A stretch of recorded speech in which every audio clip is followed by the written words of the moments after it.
मेरे भाइयों, बुजुर्गों, दोस्तों, अभी हमारी नाज़िम जलसा ने एक शेर पढ़ा था, बदलेगा जमाना लाख मगर कुरान न बदला जाए। ये कुरान जो हमारे सामने किताबी शक्ल में मौजूद है, मुसलसल 23 साल के करीब अरसे में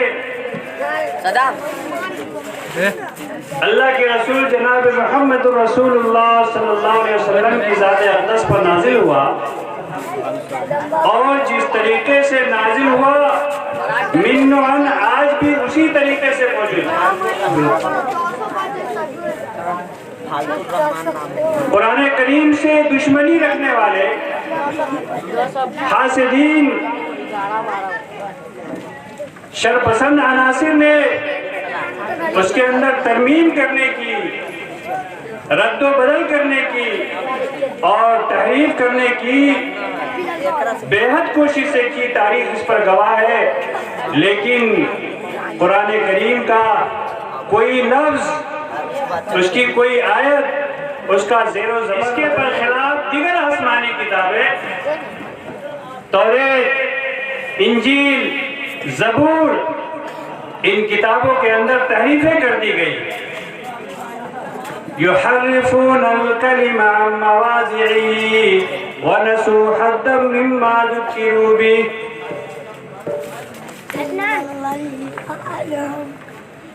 मेरे भाइयों, बुजुर्गों, दोस्तों, उलमाए यहूद व नसारा ने इसके अंदर तहरीफें कर दी, तब्दीलियां कर दी। नतीजा क्या हुआ? नतीजा ये हुआ कि उस किताब के मानने वाले कुफ्र व शिर्क, ज़लालत व गुमराही और बुत परस्ती के शिकार हो गए।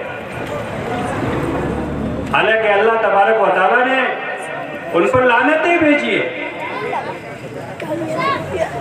फवैलुल लिल्लज़ीना यक्तुबूनल किताब बिअयदीहिम सुम्मा यक़ूलूना हाज़ा मिन इंदिल्लाह। अल्लाह ने उन पर लानतें भेजी है, तबाह हो और बर्बाद हो जाए वो लोग जो कुरानी आयत को, जो अल्लाह के अहकाम को बदल सदल कर अपने हाथों से लिखते हैं। सुम्मा यक़ूलूना हाज़ा मिन इंदिल्लाह, और फिर ये कहते हैं कि ये किताब, ये आयतें अल्लाह की तरफ से। मकसद क्या होता था? मकसद ये होता था लियश्तरू बिही समनन कलीला, थोड़ी सी दौलत और थोड़ी सी दुनिया हासिल हो जाए। नतीजे के तौर पर उस किताब के मानने वाले गुमराही और कुफ्र शिर्क और बुत परस्ती के शिकार हो गए। वक़ालतिल यहूदु उज़ैर इब्नुल्लाह वक़ालतिन नसारा मसीह इब्नुल्लाह।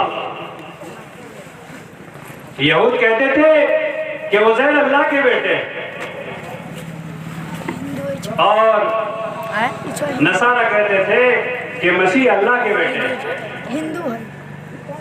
अल्लाह तबारक व तआला का लाखों लाख एहसान और करम है उम्मत मुस्लिमा के ऊपर कि अल्लाह तबारक व तआला ने हुफ़ाज़ की शक्ल में, कुर्रा की शक्ल में और उलमा की शक्ल में इतनी बड़ी जमात तैयार कर दिया कि कुरान करीम की आयत और सूरत तो क्या, उसके एक हर्फ और एक लफ्ज़ को भी तब्दील ना कर सके।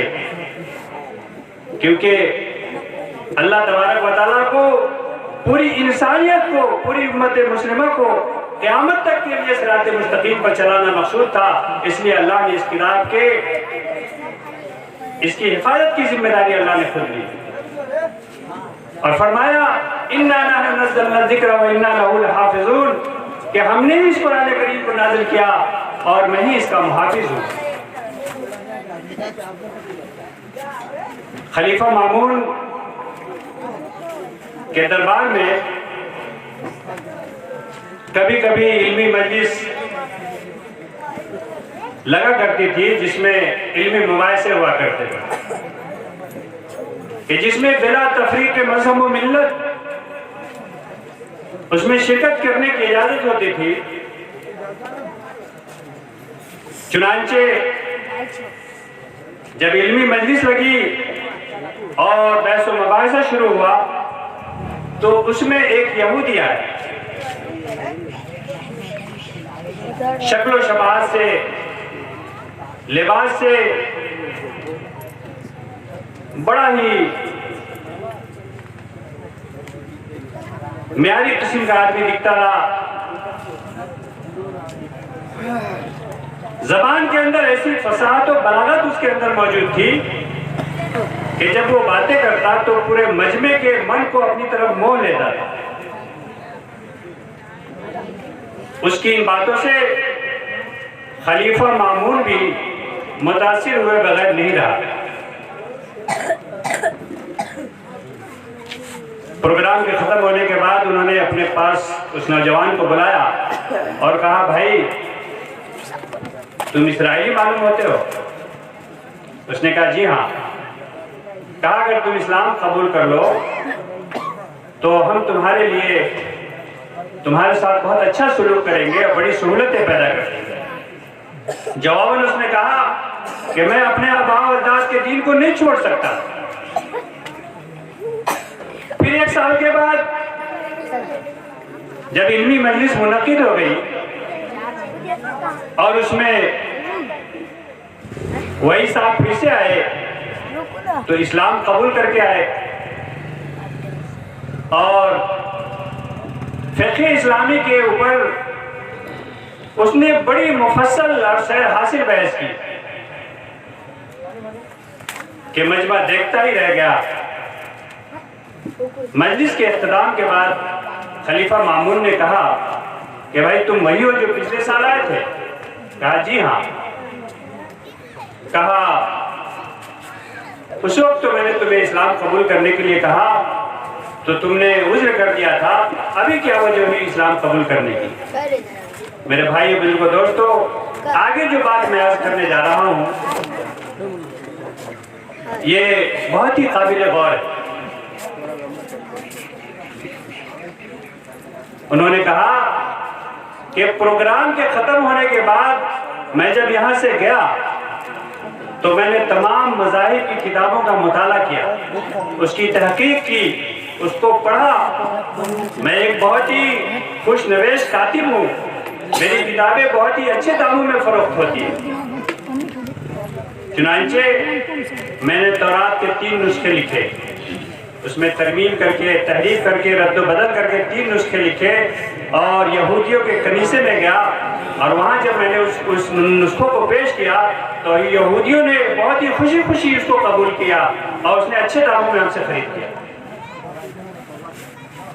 मैंने वही मेहनत इंजील पर की और फिर इंजील के अंदर तहरीफ करके, रद्द बदल करके, उसके अहकाम को बदलकर हमने 3 नुस्खे तैयार किए और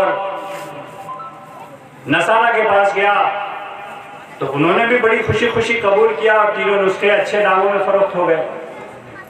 लेकिन यही ये मेहनत जब हमने कुरान पर किया और कुरान के अहकाम में थोड़ी तरमीम की, थोड़ी तहरीफ की, उसके अहकाम को रद्द बदल किया और उसके 3 नुस्खे तैयार किए और जब मुसलमानों के पास लेकर के गया तो उन्होंने उस किताब को बहुत ही पहले गौर से देखा, उसको पढ़ा, उसकी तहकीक की।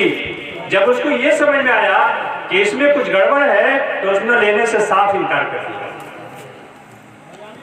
कहने लगे कि तब मैंने समझा कि इस्लाम दीन हक है और ये किताब सच्ची किताब है, इसलिए इस पर ईमान ले आना चाहिए, इसलिए मैंने इस्लाम पढ़ा। मेरे भाइयों बुजुर्गों दोस्तों, मैं याद करना चाहूँगा कि कुरान करीम सिर्फ इसलिए नहीं है कि उसको पढ़ लेने से हमको सवाब मिल जाए। कुरान करीम सिर्फ इसलिए नहीं है कि ताकों में सजा कर रख देंगे तो हमारे घरों में खैर बरकत हो जाएगी। कुरान करीम सिर्फ इसलिए नहीं है कि हम उसे ताबीज़ गंडों में इस्तेमाल करेंगे तो मरीज शफायाब हो जाएगा।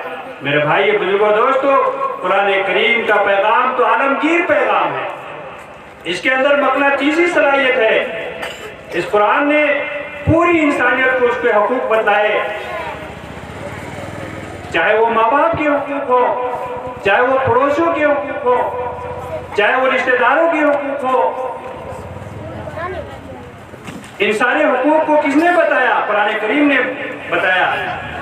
और पूरी जिंदगी गुजारने का जो तौर तरीका है, पूरी इंसानियत के जिंदगी गुजारने का तरीका ये कुरान करीम ने बताया। आज पूरी दुनिया में हिजाब का मसला चल रहा है, हर कोई हिजाब के मसले पे बहस कर रहा है। मेरे भाई बुजुर्गों दोस्तों, हिजाब के मसले पर भी रहनुमाई कुरान करीम ने की है और फरमाया कि अगर तुम मर्द हो और रास्ते से जब तुम गुजर रहे हो तो कुरान ने कहा वकुल्लिल मुमिनीना यग़ुज़्ज़ू मिन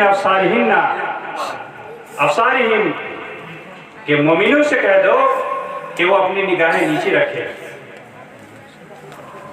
औरतों से कहा वक़र्ना फी बुयूतिकुन्ना, आप अपने घरों में जमकर बैठी रहे। वला तबर्रजना तबर्रुजल जाहिलियतिल उला, और जमाने जाहिलियत की औरतों की तरीके से बाजारों में ना फिरा करें। और अगर जरूरत ही पड़ जाए बाजार में जाने की या किसी इंसानी तकाजे के पूरा करने की, तो फरमाया वयुदनीना अलैहिन्ना मिन जलाबिबिहिन्ना, मोटी सी चादर ओढ़ करके अपनी जरूरत तकाजा पूरी करने के लिए जाए।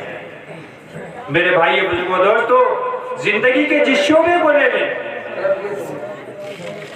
इन सारे शोबों के अंदर कुरान करीम ने हर पहलू पर रहनुमाई की है। मेरे भाई बुजुर्गों दोस्तों, मैं जब यहाँ आया और मुझे मालूम हुआ कि मदरसा नूरुल कुरान एक मकतब है और यहाँ से एक बच्चा हाफिज कुरान हुआ है, तो मुझे बड़ी हैरत हुई। मैं जानता हूँ, मैं एक मुदर्रिस भी हूँ, एक बच्चे को नूरानी कायदा पढ़ाने में कितनी अखरती होती है, कितनी परेशानी होती है। किसी बच्चे को एक एक लफ्ज के अंदर, एक एक हर्फ के अंदर पूरा हफ्ता चला जाता है।